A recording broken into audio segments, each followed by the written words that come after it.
You want to create financial security for your family but don't know where to start? Investing is a time-proven way to get there, and even with a small commitment every month, you can become a millionaire. Hello, my name is Matt from Shoe Capital. I talk about all things personal finance, investing, and business. We're going to talk about 9 key areas as we unpack this beginner investment course. Those include: what is the stock market?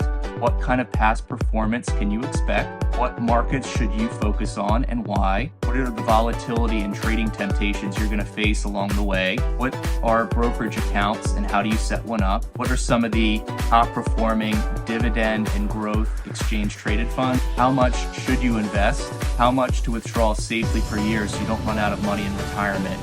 And we'll pull it all together with final thoughts and give you some motivation to continue on your journey. Section 1, what is the U.S. stock market?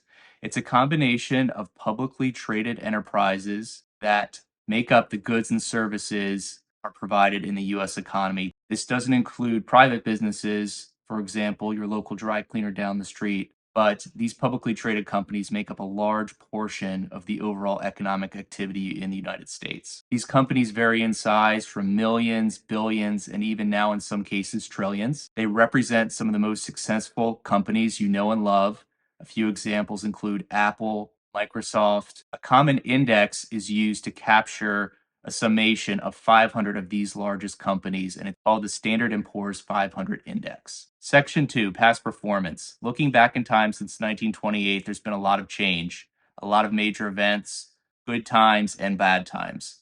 Over that period, we've transgressed 93 years, 63 positive years and 30 negative years. The average annualized return since 1928 is 11.8%. The median return is 10.8% if you were to pick the middle number of all of those 93 years. The worst year was negative 47% and the best year was 46%. This overall chart we're looking at over the past 40 years is an example. There will be speed bumps along the way, but generally quality companies perform and the trend is up and to the right. Long-term, people have been very successful in the market despite some turbulence along the way. Section 3, what markets should you focus on and why? In my opinion, you definitely want to consider established, proven, and globally diversified businesses. The US is a great place to look because it has the highest standards of accounting and financial regulation, reducing the chances of fraudulent information being provided that can mislead investors. The US is the birthplace of index funds, and there are long track records with several major brokerage corporations of providing those funds successfully. US companies also have significant international exposure, which gives them diversity in their income stream, so they're not reliant solely on the local US economy to survive. Section 4, volatility and temptations. I'm going to start with a story. Think back to the 18th century, and you're Sir Isaac Newton. You're conquering the world. You're calculating major advancements in human life.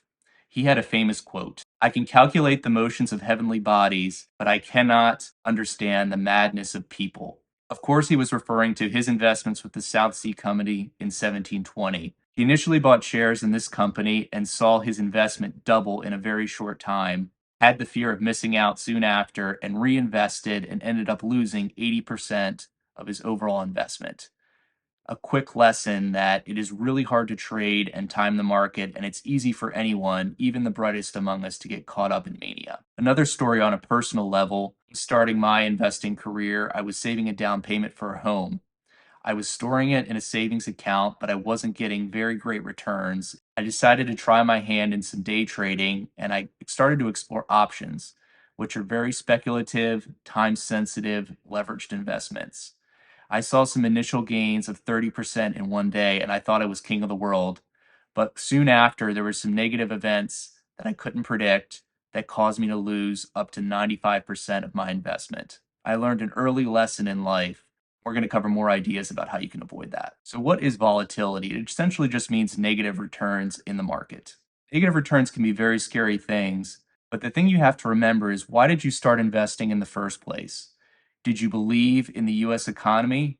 Do you believe the biggest names in the US are going to be successful over the long term? Of course you do. Otherwise, you wouldn't have even considered investing to begin with.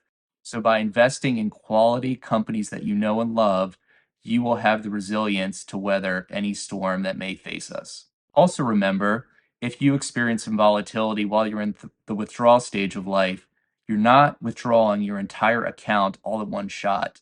Usually, people withdraw maybe 3 or 4% per year to have a sustained retirement. So, this means most of your portfolio will remain and be able to continue to grow on the rebound and beyond. Another tidbit that's often lost in translation was the great financial crisis. We saw one of the largest downturns of over 40% in recent years. A lot of people believe that it took us a very long time to dig out of this, but from the lows we experienced in 2009, it only took 2.5 years to get back to even. And after those 2.5 years, we went on one of the greatest bull runs in stock market history. Even in the moment, those volatile periods are very tough. They're often very short when you zoom out into the overall larger perspective. Section 5, brokerage accounts. So there are many traditional and emerging fintech options to consider depending on your preference. Do you want a very established brokerage that's been around for many years but doesn't have the most innovative platform or easiest trading interface? There are some great options out there from Vanguard, Charles Schwab, and TD Ameritrade. So definitely check those out if you want a proven traditional experience, but not necessarily the greatest trading tools at your fingertips. If you want to venture into some of the newer fintech companies and you're looking for a mobile experience, Robinhood is a great one to check out. It is very easy to use, has a lot of capability, and also allows you to buy fractional shares as low as $1 each. So very good for beginners for getting started. Another one to consider is M1 Finance that allows you to customize a pie of investments of your choosing and makes it really easy to automate your investing into quality companies. And they also offer fractional shares as well. You may want to explore each and see which is the best fit for you. Something to remember about the markets is they don't trade 24/7.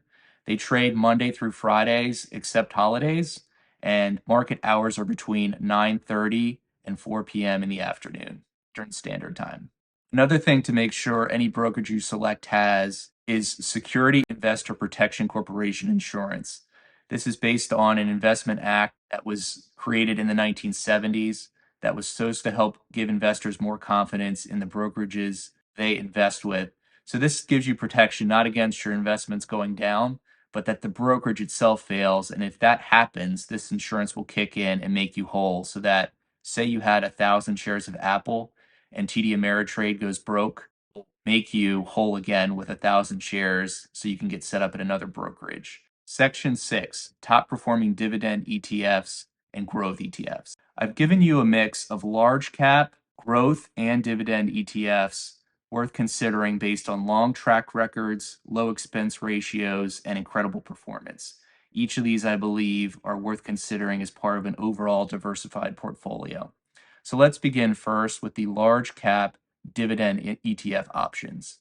The first is an offering by Charles Schwab, SCHD, has a very low expense ratio of 0.06%. So that would be $6 per 10,000 per year that you would owe in expenses for their services.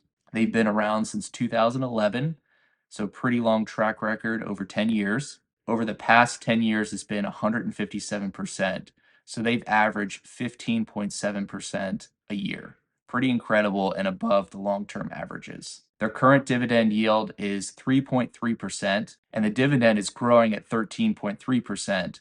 So this could very quickly double your income. The next option, SDY from State Street, it has a 0.35% expense ratio, which means $35 per 10,000 invested. They've been around since 2005, so a very long track record approaching 20 years. They've had a cumulative performance over the past 10 years of 117%. Their current dividend is about 2.7%, and the dividend is growing at about 8.6% per year. So again, a lot of healthy growth over time. So just by holding the stock, you can live off those dividends and get raises every year. The next ETF to consider is VYM. This is the Vanguard offering, very low expense ratio at 0.06%, around since 2006. So very long track record, also approaching 20 years. It's had a cumulative return over the past 10 years of 111%, very respectable as well. It has a current dividend yield of 3%, as well as a dividend growth rate of 6.8%. Great combination of overall capital appreciation among these offerings, dividend yield, which is great as an option to live off of, as well as dividend growth, meaning you're going to get constant raises in retirement if the same types of trends continue as they have over the past. If you're more interested in the growth side of investing, there's some great options as well on this end. And this is particularly helpful if you're trying to be more tax efficient, as long-term capital gains are some of the lowest in the industry. So the first offering, SPY from State Street. This is one of the first S&P 500 ETFs. It's been around since 1993. It has an expense ratio of 0.09%, has a cumulative return of 182% over the past 10 years. That's over 18% per year. Current dividend yield of 1.5%, dividend growth rate of 5.4%. The next option is from Vanguard VOO, 0.03% expense ratio. It's been around since 2010, 183% cumulative return. That's over 18% on average per year, a 1.5% dividend, and a 6.2% dividend growth rate. QQQ, the ultimate growth fund, in my opinion. It's very focused on information technology companies, some of the fastest growing companies of our age. This is an offering from Invesco. It has a higher expense ratio of 0.2%, which means $20 per 10,000 invested. It's been around since 1999. It was born out of the previous tech boom. It has had a cumulative return over the past 10 years of 344%. Amazing return of over 34% per year. A small dividend of 0.6% and dividend growth rate of 7.5%. So overall, some great options to consider whether you're in the growth stage or withdrawal stage of your life. One option I would consider is starting with growth ETFs if you're early in your investing career and you're trying to grow your capital as quickly as possible. And then as you approach your retirement years, start to transition over to more dividend value focused ETFs that provide you income to give you kind of the best of both worlds. Section 7. So how much to invest and what kind of results can you expect? First of all, starting is the most important thing. Whether you're early or later in your investing career, even something as little as $1 a day set aside can have a tremendous impact the longer and more consistently you can invest into quality exchange traded fund indexes. Start by setting a goal for monthly investing. And remember, you're trying to create financial security for your family. So what's more motivating than that? I'm going to give you a few examples where we talk about investing $100 a month, $500 a month, and $1,000 a month. And you'll be blown away by the exponential increase in returns over time in each of these examples. In addition, you can check out the link in the description below and put in your own scenarios. You can calculate based on how much you want to contribute per year, your average expected return, and how many years you have to invest, what your nest egg will look like throughout your different stages of your investing career. So let's first start with the $100 a month investing example. And we'll look at different time frames of 10, 20, 30, 40, 50 years. So after 10 years investing $100 a month, you would have almost $23,000. After 20 years, you'd have almost $100,000. After 30 years, you'd have over $330,000. After 40 years, you'd be a millionaire. And after 50 years, you'd have over $3.6 million.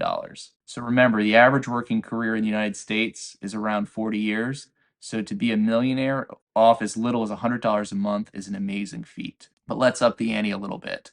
What if we did $500 a month? Start similarly with after 10 years, $114,000. After 20 years, $486,000. After 30 years, $1.6 million. After 40 years, $5.7 million. And after 50 years, over $18 million. Amazing feat if you could stay fully invested that long in stocks. Now let's look at the $1,000 a month example. It just keeps getting exponentially better. $229,000, $972,000, $3.3 million, $11 million, and $36 million from 10 to 50 years. Incredible results and reminding us how small contributions today can achieve amazing things. Section 8, withdrawals. So many people are afraid of running out of money in retirement, and that's a very understandable fear given you may not be physically or mentally capable throughout your entire life to be actively working. This is why passive stock market investing can be so helpful and useful to the average person. In one of the earlier examples, we talked about dividend ETFs that pay over 3% annually and have rising dividends over time. One strategy is simply make your lifestyle work within your dividend income, and you could simply live off these dividends and never sell a single share of stock. You'd still potentially enjoy some amazing capital appreciation, and you'd also have this constant stream of income coming in that is hopefully going to continue increasing over time as the quality companies in your index continue to outperform. This really takes a lot of the stress out of investing by never having to focus on when is the right time to sell. Also keep in mind, if you have a dividend ETF like SCHD, which is growing their dividend at over 10% a year, if this continues into the future, your income's going to double every 7 years. So as your retirement continues, your spending can get more and more lavish and give you more opportunities for charitable contributions. Another common piece of withdrawal advice is to withdraw 4% per year, and this is backed by some Monte Carlo simulations that, based on previous market results and the average length of a retirement of about 30 years, most people are safe withdrawing this with 95% confidence. However, I think there's a more tailored way you could approach this and use the market's year-to-year movement to your advantage. So if you're having a very strong year and the market's really booming, maybe you choose to take out a little bit more that year. And then when the market's having a tough year, you take out less, but still enough to cover your basic expenses. This will give you an opportunity to tailor your withdrawals based on the market conditions you're facing and give your portfolio the best opportunities to recover from bad times, but reward you in good times. Also, don't forget all your other income sources. You may have Social Security, a pension, or other investments that are helping support you throughout your retirement, so it doesn't have to all be covered just by your stock investing alone. Section 9, final thoughts. There's an old proverb that says, the best time to plant a tree was yesterday, the second best time is today. Funny reminder that it's never too late to start investing, and the sooner you start, the sooner you can set yourself up for financial security and independence. Second, don't be afraid. If you own really high quality companies in a great index, you're going to sleep well even through those tough periods, because the scenario where every quality company in the United States fails, we're going to have much bigger problems than our investment portfolios. Make sure you desire to own world-class companies that you know and love. You don't have to be a huge fan of everything in the index, but make sure you're comfortable with most of the companies in there. Check in once a month, annually, but don't obsess. Make sure you're getting your distributions or taking them when you need to. You don't need to trade actively. Just keep on your investment plan, and then when you get to the withdrawal stage, execute as you expect. As always, I hope this information is helpful to you and you have some great investment options to research and consider. Please like and subscribe, and I look forward to sharing with you more helpful content in the future.